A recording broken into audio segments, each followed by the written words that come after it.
Oh, these are all your medicines? Yeah. Well, no, they ain't all of it. I got some more here. How much you have in you? 63.8 in the blood. In the blood. If they took a fatty biopsy of him now, he probably would top the scales of about 3,000 or 4,000 parts per billion or more. And which is the level acceptable? I mean, acceptable is 2 parts per billion. That's the standard all around the world. But these people, we have more in our bloods and in our body than actually anywhere else in the world. It's usual here to speak about his PCB level. We all talks about it because it became a household word now. Kids used to run up to me, Mr. Baker, I got tested. I had 3 parts per billion in my blood. How long do you think I got? But that's a horrible story. But what do scientists think about it? On the web, you can find numerous articles concerning the effects of PCBs on human health. David Carpenter is one of the most qualified specialists in the field. He carried out the testing for the Anniston residents. We all have PCBs in our bodies. The polar bears and the penguins have PCBs. And what has happened is in the past, there were a few sites where PCBs were released. But over time, they've gone into the air, they've gone into the water, they've transported, so the whole world is now contaminated with PCBs. The issue is that many diseases are caused by PCB exposure. The one everyone knows about is cancer.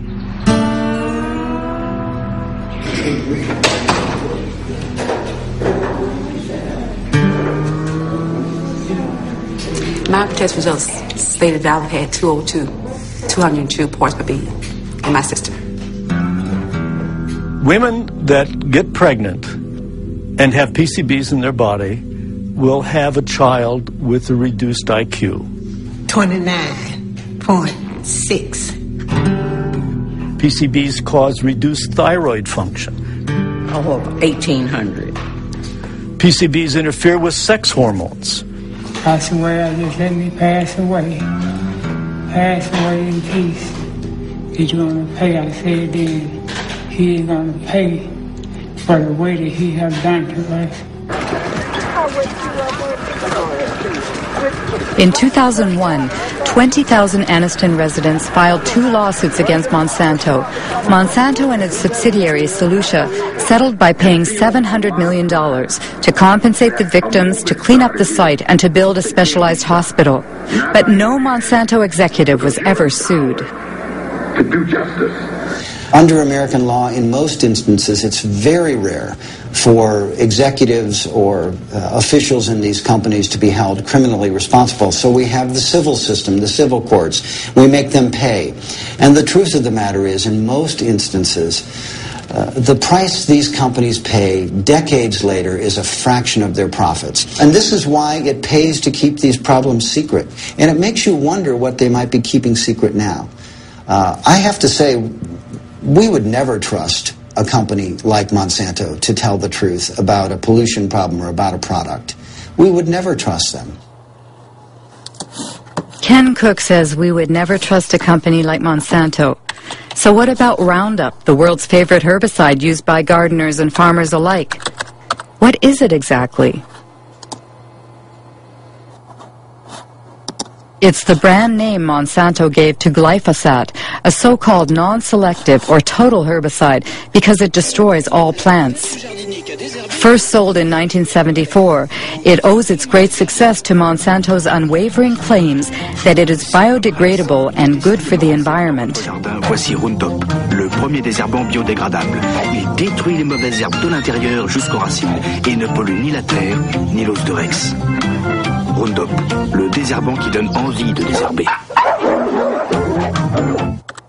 Roundup biodegradable. Ken Cook was right. The company was found guilty of false advertising. Twice. The first time was in New York in 1996. And the second was in France just last year. The judges found that the wording biodegradable leaves the soil clean and respects the environment were false advertising. especially since, according to tests performed by Monsanto itself, only 2% of the product had broken down after 28 days. That's why Monsanto recently removed the word biodegradable from its containers. But that's not all. Many scientific studies have shown that Roundup is highly toxic. For example, Roundup provokes cell division dysfunction, a study by Professor Robert Bellet.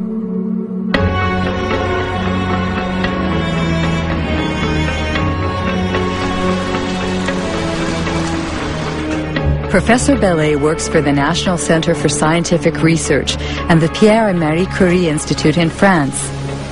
He has studied the effects of Roundup on fertilized sea urchin eggs. The big surprise was that Roundup has an effect on cell division.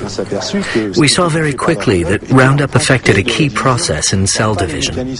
Not the cell division mechanisms themselves, but those which control cell division. You have to understand how cells become cancerous. In the beginning, all cells are benign, and then at a certain point, modifications take place in the cells that make them unstable from a genetic point of view. This is the first malfunction that we observed with Roundup. It is for that reason that we consider that Roundup provokes the first stages that lead to cancer. We're careful not to say it provokes cancer, because we won't see the cancers develop for 30 or 40 years. It was immediately clear how important these findings were for product users, especially since the tested doses were well below those which people normally use, and we said to ourselves, gosh, we really have to let the public know about the dangers as quickly as we can. And I thought the best way to do that was to talk to my administration. But there, I was shocked, very, very shocked, because I was ordered, not to communicate our findings due to the GMO question lurking in the background. What an incredible account. Roundup's toxicity was hidden to protect the development of GMOs. So let's go back to the creation of GMOs. According to Monsanto's site, Roundup-ready soybeans, introduced in 1996, were the first bioengineered crop to be approved in the United States. Farmers using these seeds belong to the American Soybean Association, whose address is on Monsanto's site. John Hoffman is its vice president and an ardent biotechnology advocate. In the spring, I will go out and spray one pass of Roundup to burn down the weeds that are growing in the early spring. And about 6 or 7 weeks later, I'll spray a second pass of Roundup. And that controls the weeds for the year. Before we had Roundup technology, this field would have had weeds. We would have had to walk through and pull the excess weeds by hand. It was labor intensive. So the Roundup Ready system saves me time and it saves me money. It seems Monsanto's new wonder has what it takes to entice farmers. But how does it work? How can the soybean plants survive being sprayed with Roundup? This is a soybean cell. The core of this cell contains its DNA, in which the bean's genetic structure is encoded. In order to create its GMOs, Monsanto breaks the species barrier using a Roundup-resistant gene harvested from a bacterium. This gene is placed on microscopic particles of gold, which are fired into the soybean cells with a gene gun. The gene penetrates the DNA and creates a protein, making the plant resistant to Roundup. When the herbicide is sprayed on the crop, it kills all the weeds, leaving the soybean plants intact. One must admit that the process is an incredible technological feat. But these soybeans engineered to withstand such a powerful herbicide are destined for our dinner plates. They must have been thoroughly tested before being put on the market.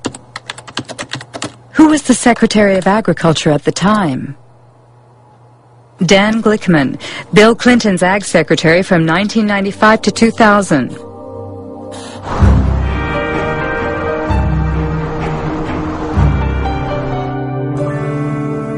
what I found in the early years I was involved in the regulation of biotechnology, that there was a general feeling in agribusiness and inside our government